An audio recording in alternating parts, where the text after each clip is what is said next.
മധു കൊട്ടാരക്കര കൂടി ചേർന്ന് ന്യൂജേഴ്സിയിൽ നിന്ന്. മധുചേട്ടാ, ഇവിടെ ക്രൂഡ് ഓയിൽ വില കുത്തനെ ഉയർന്നതാണ്. ട്രംപിന്റെ ഒരു ഒറ്റ ഉറപ്പിൽ അതൊന്ന് കുറഞ്ഞതാണ്. പക്ഷേ അത് ഇന്നലെ വീണ്ടും 100 മുകളിലേക്ക് വീണ്ടും എത്തുന്നു ക്രൂഡ് ഓയിൽ വില. ഗട്ട്സുള്ള കപ്പലുകളൊക്കെ ഹോർമൂസ് കടലിലേക്ക് താണ്ട് എന്ന് പറഞ്ഞത് പക്ഷേ അത്രയ്ക്ക് അങ്ങോട്ട് വർക്കൗട്ട് ആവുന്നില്ല. കാര്യം അവിടെ അത്ര സിമ്പിൾ അല്ല കാര്യങ്ങൾ എന്ന് ഇതിനോടകം തന്നെ ലോകത്തിന് മനസ്സിലാവുന്നുണ്ട്. റഷ്യൻ കപ്പലുകൾക്ക് അനുമതി നൽകുക വഴി പിന്നെയും ഒരു ചെക്ക് വെക്കുക എണ്ണവില വർധനയ്ക്ക് എന്നതാണോ അമേരിക്കയുടെ ലക്ഷ്യം? ഗുഡ് മോർണിംഗ് മധുചേട്ടാ. ഗുഡ് മോർണിംഗ് സ്മിത, ഹാഷ്മിയും. നമുക്ക് ഏറ്റവും അത്യാവശ്യമായിട്ട് പ്രേക്ഷകരെ അറിയിക്കാനുള്ള ഒരു വാർത്ത മിഷിഗനിൽ നിന്നാണ്. ജൂതവിരുദ്ധ വികാരം വീണ്ടും അമേരിക്കയിൽ ശക്തി പ്രാപിക്കുകയാണ്. ഒരു അക്രമി ഒരു സ്കൂളിലേക്ക് പോവുകയായിരുന്നു. ജൂതരുടെ ഒരു സ്കൂളിലേക്കായിരുന്നു. ഏതാണ്ട് 140ഓളം കുട്ടികളും അധ്യാപകരും ഉണ്ടായിരുന്ന അവിടെ എന്തായാലും അപകടമൊന്നും ഉണ്ടായില്ല. അക്രമിയെ സുരക്ഷാ ജീവനക്കാർ വെടിവെച്ച് കൊന്നു. കൂടുതൽ വിവരങ്ങൾ വരുന്നില്ല. പക്ഷേ ഈ ഇന്ധനവിലയെ പറ്റി വരുവാണെങ്കിൽ ഇറാൻ യുദ്ധത്തെ തുടർന്ന് ഈ ലോകവിപണിയിൽ ഇന്ധനവില കുതിച്ചുയരുകയാണല്ലോ. ഇത്തരം ഒരു പശ്ചാത്തലത്തിലാണ് ഒരു പുതിയൊരു നീക്കവുമായി അമേരിക്ക വന്നിരിക്കുകയാണ്.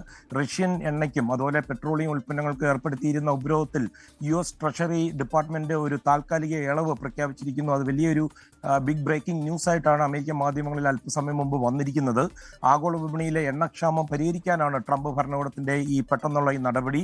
ചില രാജ്യങ്ങൾക്ക് മേൽ ഇപ്പോൾ ഉപരോധങ്ങൾ ഉണ്ടെന്നും എന്നാൽ അത് ഈ ഹോർമൂസ് കടലിടുക്ക് വഴിയുള്ള ഗതാഗതം ഒക്കെ പുനഃസ്ഥാപിക്കുന്നതിനും വരെ ഈ നിയന്ത്രണങ്ങൾ നീക്കുമെന്നാണ് പ്രസിഡന്റ് ട്രംപ് മാധ്യമങ്ങളോടും വ്യക്തമാക്കിയിരിക്കുന്നത്. നേരത്തെ നമുക്കറിയാം റഷ്യൻ എണ്ണ വാങ്ങുവാൻ ഇന്ത്യക്ക് അമേരിക്ക താൽക്കാലിക അനുമതി നൽകിയിരുന്നു. അത് വലിയ ചർച്ചാ വിഷയമായിരുന്നു. ഇപ്പോഴാണ് ഈ തുടർ നടപടി വന്നിരിക്കുന്നത്.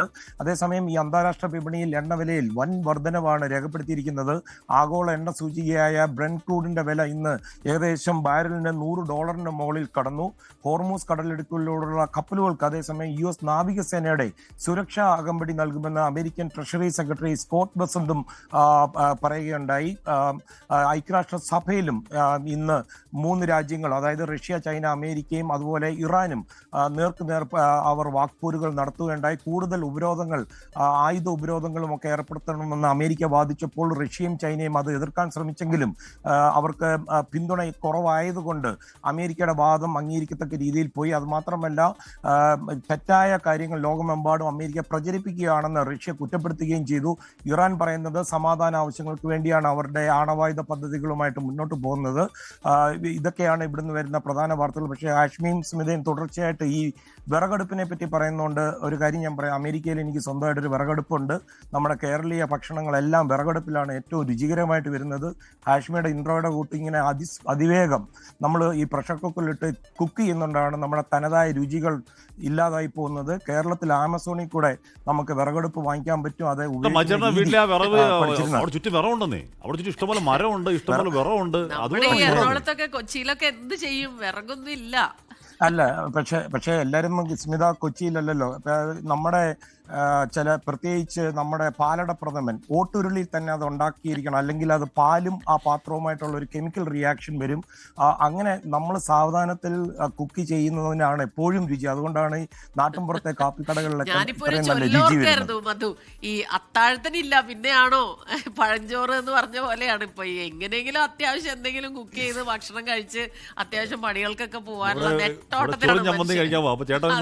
അല്ല, അത് മാത്രമല്ല സ്മിത, ഈ ഹാഷ്മി എൻ്റെ കൂടെ കുറച്ച് ദിവസം താമസിച്ചുകൊണ്ട് പറയാം, അടുക്കളയിൽ കയറാത്ത ഒരു വലിയ മടിയനാണ്. മറ്റു കാര്യങ്ങളിൽ ഹാർഡ് വർക്കിംഗ് ആയിരിക്കും. അതുകൊണ്ട് വിറകടുപ്പിൽ ഇനിയും ഊതണം എന്നൊക്കെ പറയുന്നത് ചുമ്മാ തള്ളാണ്. അതൊന്നും ഓർത്തില്ല. ആശങ്കയുടെ സമയത്ത് ഇതുപോലുള്ള ചില സന്തോഷങ്ങൾ.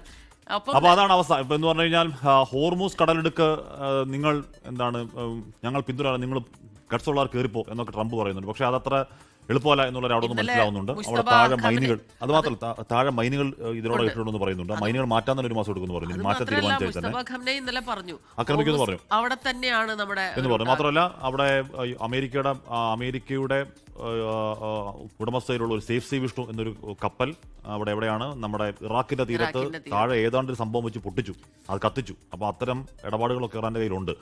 അപ്പൊ അത് കാരണം അത്ര എളുപ്പമല്ല ട്രംപ് പറയുന്ന പോലെ ഹോർമൂസ് കടലെടുക്ക് ഗട്ട്സ് ഉള്ളവൻ താണ്ടിക്കാണിക്കുക എന്ന് പറയുന്നത്. ചുമ്മാ അല്ല, അത് വെറുതെ പറയുന്നത്. ലോകത്തെവിടെയായാലും ഏത് സമയത്തും 24 വാർത്തകളും ഓഗ്മെന്റഡ് റിയാലിറ്റി പാക്കേജുകളും എക്സ്പ്ലെയിനറുകളും വിശദമായി കാണാൻ ഞങ്ങളുടെ യൂട്യൂബ് ചാനൽ നിങ്ങൾക്ക് സബ്സ്ക്രൈബ് ചെയ്യാം.